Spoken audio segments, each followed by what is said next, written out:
मराठवाड्यात लोकसभा निवडणुकीचे वारे पोहोचण्याआधीच मराठवाड्याच्या राजकारणाची दिशा बदलणारी बातमी आहे। शिवसेनेचे मंत्री अर्जुन खोतकर आणि काँग्रेसचे आमदार अब्दुल सत्तार यांच्यामध्ये सातारा परिसरातील एका बिल्डरच्या ऑफिसमध्ये तब्बल तासभर गुप्तगू झाली।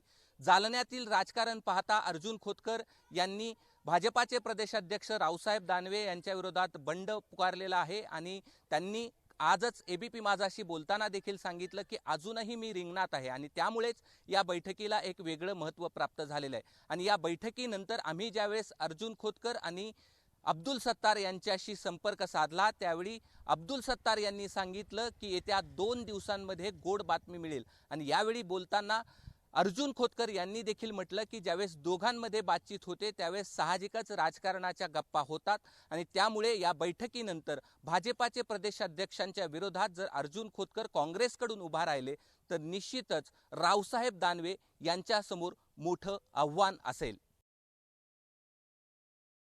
काही दिवसांपूर्वी महादेव जानकरांनी उडवून दिलेला चौथ्या आघाडीचा धुरळा आता काही प्रमाणात खाली बसतोय, कारण चौथ्या आघाडीच्या चर्चा या तुर्तास तरी आम्ही होल्डवर टाकल्या आहेत असं स्पष्टीकरण महादेव जानकरांनी दिलंय। काही दिवसांपूर्वी महादेव जानकर आणि राजू शेट्टींनी मिळून आम्ही चौथी आघाडी सुद्धा उघडू शकतो अशी शक्यता वर्तवली होती, मात्र सध्या पहिलं प्राधान्य हे युतीलाच राहील।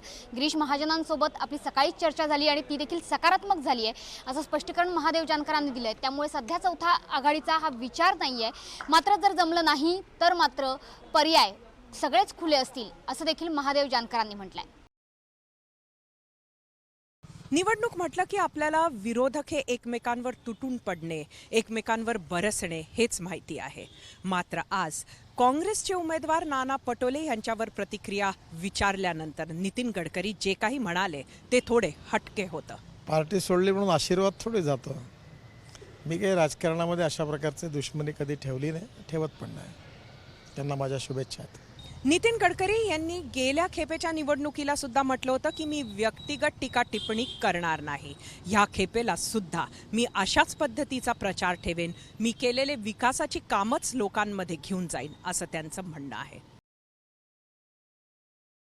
सुप्रिया सुळे सलग तिसऱ्यांदा बारामती लोकसभा मतदारसंघातून निवडणूक लढवतील। शरद पवारांनी केलेल्या बांधणीमुळे मागील 50 वर्ष बारामती म्हणजे पवार हे समीकरण कायम राहिलंय।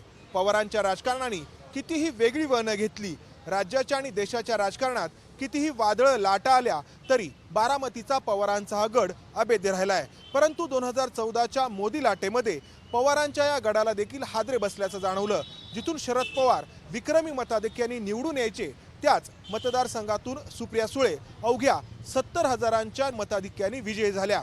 यातून बोध घेत सुप्रिया सुळे मागील 5 वर्ष मतदारसंघाची बांधणी करताना दिसल्या, कारण या मतदारसंघात बारामती, दौंड, इंदापूर, पुरंदर अशा निमशहरी किंवा ग्रामीण भागाचा समावेश होतो। त्याच प्रकारे पुणे शहरातील कात्रज, धनकवडी आणि खडकवासला अशा शहरी भागाचा देखील समावेश होतो।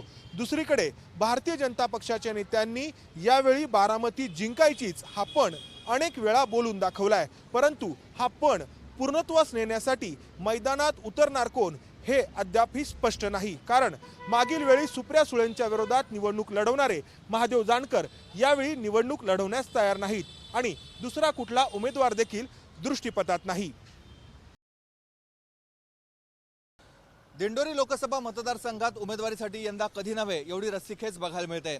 सलग 3 वेळा निवडून येणारे विद्यमान खासदार हरिश्चंद्र चव्हाण यांना यंदाच्या वेळी तिकिटासाठी झगडावं लागतंय, तर दुसरीकडे शिवसेनेमधून राष्ट्रवादी काँग्रेसमध्ये दाखल झालेले माजी आमदार धनराज महाले हेच राष्ट्रवादी काँग्रेसचे संभाव्य उमेदवार असतील अशी एक शक्यता व्यक्त होते।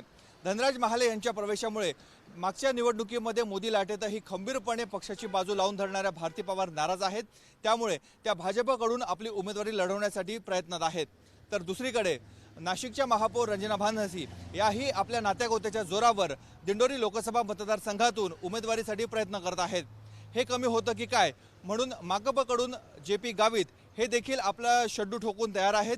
माकपसाठी ही जागा आघाडीने सोडावी अशी मागणी शेवटपर्यंत लावून धरली, मात्र आघाडीकडून प्रतिसाद मिळत नसल्यामुळे JP गावित यांनी आपली उमेदवारी जाहीर केल्यामुळे तिरंगी लढतीची शक्यता व्यक्त होत आहे।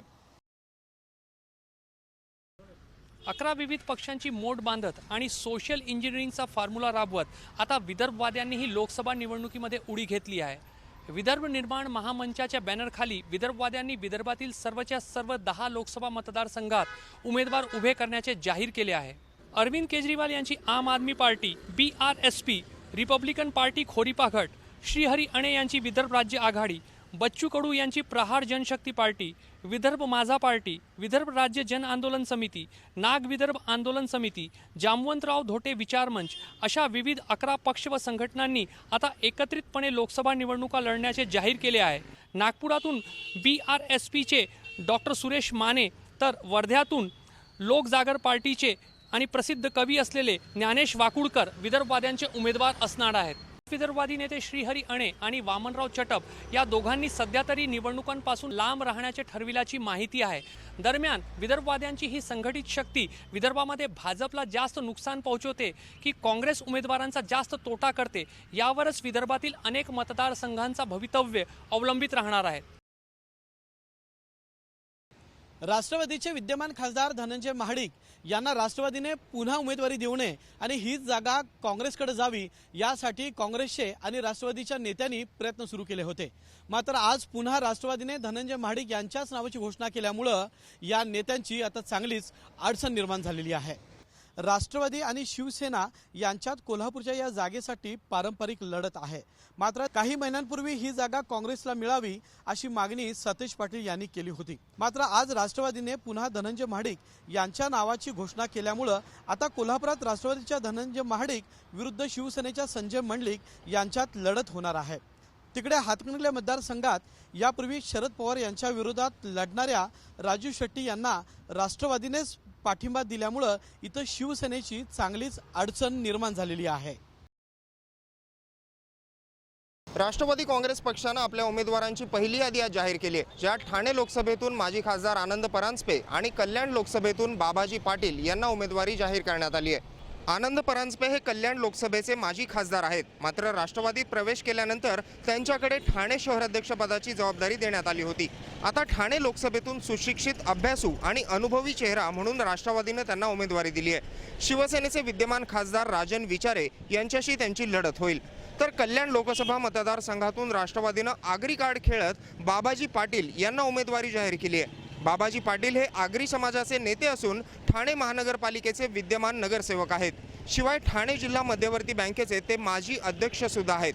त्यातच कल्याण लोकसभेचे विद्यमान खासदार डॉक्टर श्रीकांत शिंदे हे ठाण्याला राहणारे असल्याने स्थानिक विरुद्ध उपरे असा प्रचार आणि सोबतच आगरी कार्डाचा वापर करून राष्ट्रवादीचा सेनेला कोंडीत पकडण्याचा प्रयत्न असणार आहे।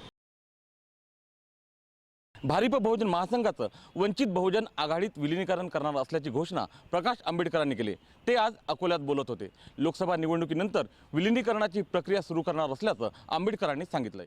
प्रकाश आंबेडकरांनी 1983 मध्ये भारतीय रिपब्लिकन पक्ष अर्थातच भारिपची स्थापना केली होती। पुढे 1993 मध्ये मखराम पवारांचा बहुजन महासंघ भारिपमध्ये विलीन झाल्यानंतर भारिप बहुजन महासंघ हे नाव महाराष्ट्राच्या राजकीय पटलावर ताकदीने पुढे आलं। आंबेडकरांनी या निर्णयातून आपल्या राजकीय कक्षा रुंदावण्याचा प्रयत्न केला आहे। रिपब्लिकन नावातून एका समाजाचं नेतृत्व करण्यापेक्षा बहुजन नावानं सर्वांना सोबत घेण्याच्या दृष्टीनं आंबेडकरांनी हा राजकीय निर्णय घेतला असावा असं राजकीय जाणकारांचं मत आहे। या निर्णयामुळे भारिप बहुजन महासंघाचं राज्याच्या राजकारणातलं पर्व संपणार आहे। वंचित बहुजन आघाडी ही नवीन ओळख राज्याच्या राजकारणात प्रकाश आंबेडकरांना ताकद देणार का याचं उत्तर येणारा काळच देईल। 9 वेळा लोकसभेत खासदार पाठवणारा नंदुरबार लोकसभा मतदारसंघ आता याच मतदारसंघात काँग्रेसमध्ये दुफळी निर्माण झाली आहे। उमेदवारी जाहीर झाली नसली तरी आमदार केसी पाडवी आणि भरत गावित या दोघी उमेदवारांमध्ये चुरस पाहायला मिळते। त्यातच 9 वेळा खासदार असलेले माणिकराव गावित हे आजही गांधी घराण्याशी आणि पक्षाशी एकनिष्ठ आहे। वाढत्या वयातही माणिकरावांचा जनसंपर्क हा तगडा आहे। त्यातच आपले सुपुत्र भरत गावित यांच्याकरता त्यांनी थेट दिल्ली गाठली आहे। भरत गावितांची उमेदवारी ही भाजपच्या डॉक्टर हिना गावित यांच्याकरता डोकेदुखी ठरवू शकते। त्यातच काँग्रेसच्या 2 गटांचा फायदा हा भाजपला होतो की काय असा देखील मतदारांमध्ये संभ्रम निर्माण झालेला आहे।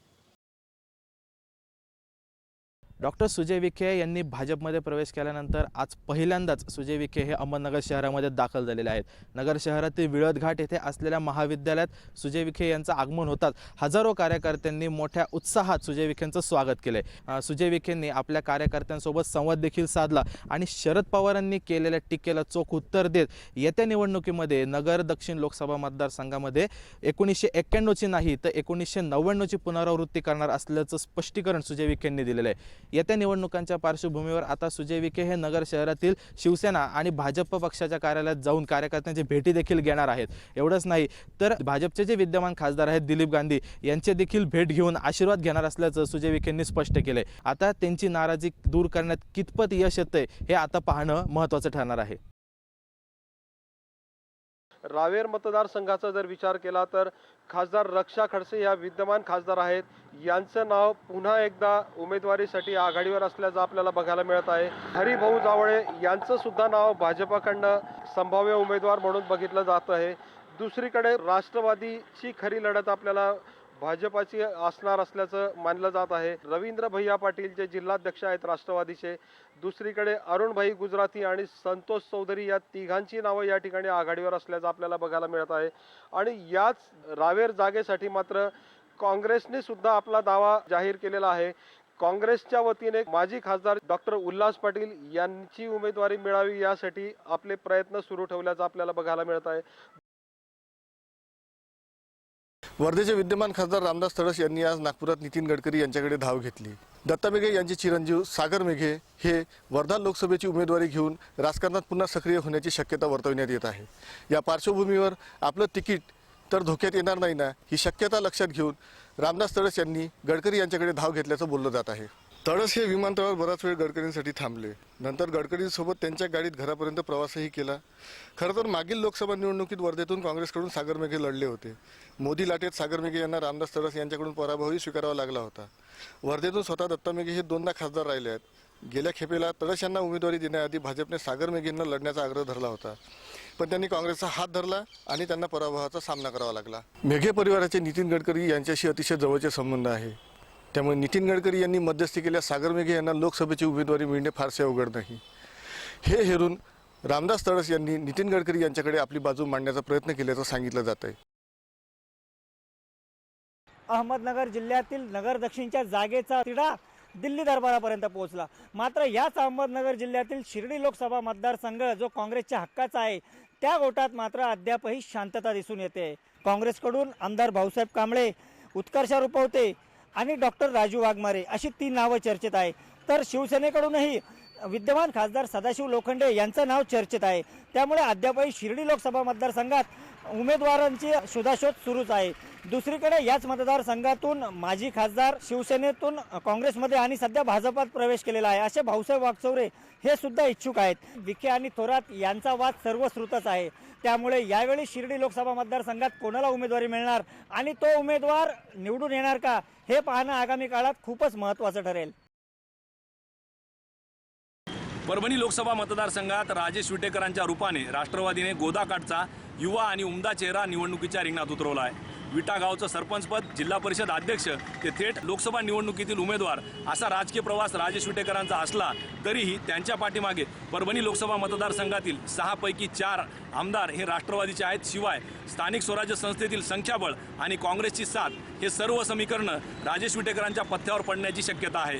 शिवाय शिवसेनेतील अंतर्गत धुसफूस, भाजप आणि शिवसेनेतील स्थानिक नेत्यांची आणि कार्यकर्त्यांची नाराजी या सर्व बाबी पाहिल्या तर राजेश विटेकर येणाऱ्या निवडणुकीमध्ये शिवसेनेचा पारंपरिक बालेकिल्ला असलेला परभणी लोकसभा मतदारसंघ हिसकावून घेणार का हाही प्रश्न या निमित्ताने उपस्थित होतोय.